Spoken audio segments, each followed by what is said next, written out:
Popović i tako da vam ne pričam. Ima još niz grešaka.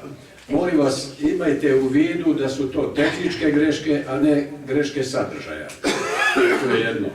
Drugo, ova knjiga je odgovor na bezbroj neistina koja se iznose u ovoj knjizi od 1019 stranica i 4 kg i 700 grama težine.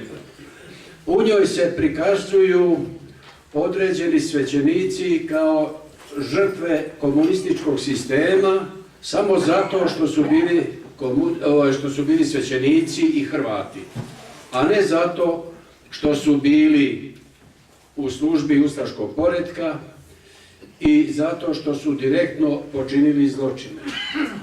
Ja sam želio da prikažem i one koji su bili na strani ustaškog poretka i one koji su bili u narodno-oslobodilačkom pokretu i borbi i one koji nigdje nisu bili, a takvih je bilo najviše, koji su normalno cijelog rata i poraća obavljali svoju svećeničku dužnost.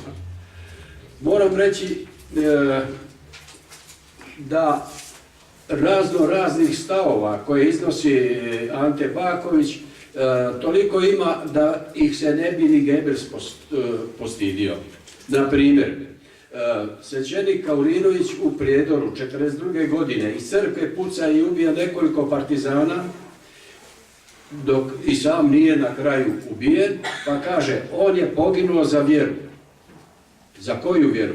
Ili doktor Brekalo, svećenik u Jasenovcu, kaže, nikog nije ni ubio, ni silovao. Umro je od tifusa. A kaže, šta je pravom Hrvatu trebalo nego da bude ustaša? Dakle, to je jedini put. I sad zamislite da su Hrvati svi otišli ustaše. Danas nas ne bi osim pojma ni bilo. No, to su bizarnosti i politički stavovi. A ja sam htio da izbjegnem tu zamku i svoje stavove nisam iznosio koliko god sam se mogao truditi i vjerujem da nećete u knjizi naći moje stavove, nego samo činjenice koje govore tko je što i kako radio. Dakle, ponavljam, ova knjiga nije uperena protiv crkve. Ova je knjiga uperena protiv onih laži koje svako od vas dobro zna da li su postojali ili nisu.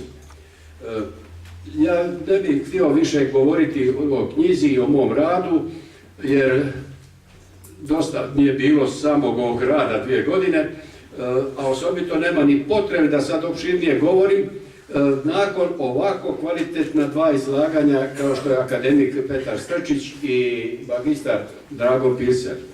Ja samo želim na kraju posebno se zahvaliti baš akademiku doktoru Petru Strčiću koji mi je i konkretno pomogao u pojedinim formulacijama, u istraživanju, u pronalaženju u literaturi i drugom.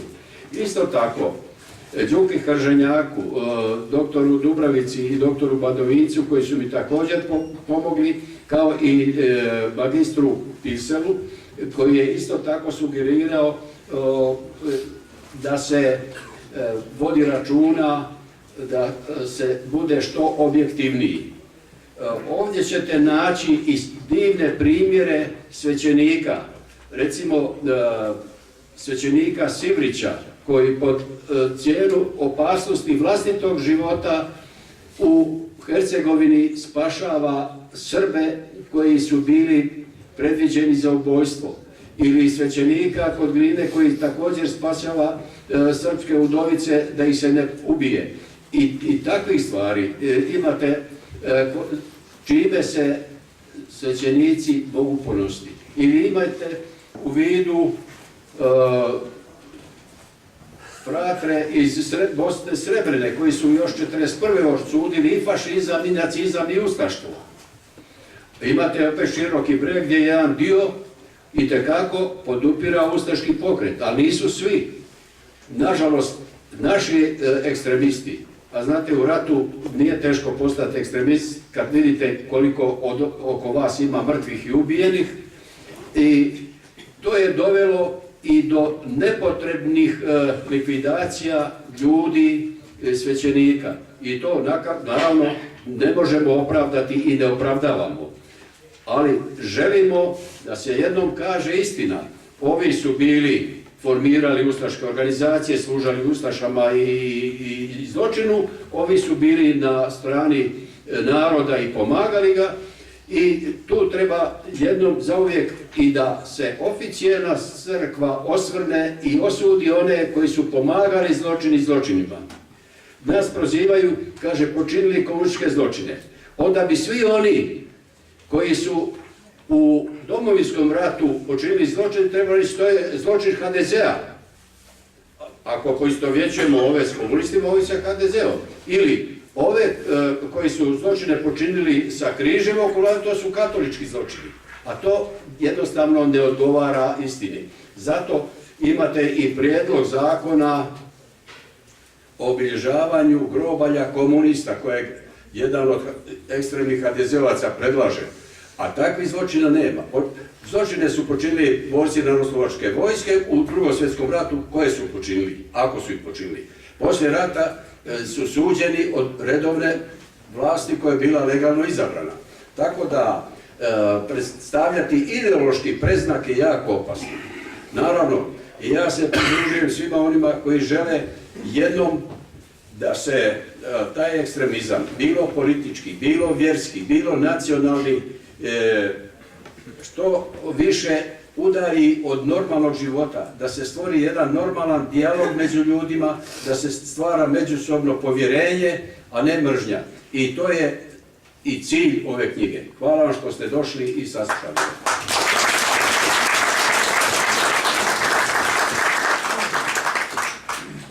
Hvala autoru.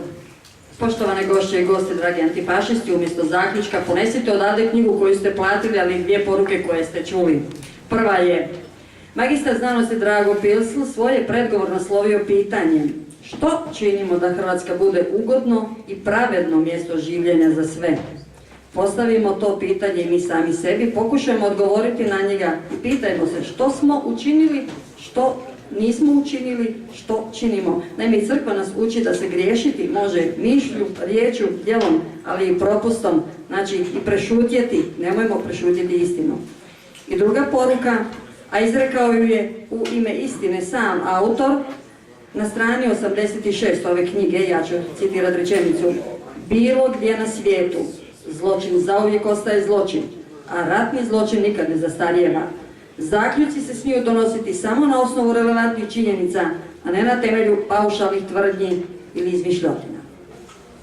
Za danas toliko. Hvala autoru na uloženom trudu, hvala promotorima, hvala vama predstavnicima medija, jer bez vas sve ono što je netko uradio i ono što ste ovdje danas čuli ne bi otišlo do široke javnosti, naravno i do znanstvenika. I hvala svima vama što ste danas bili ovdje. Do sljedeće promocije. Doviđenja.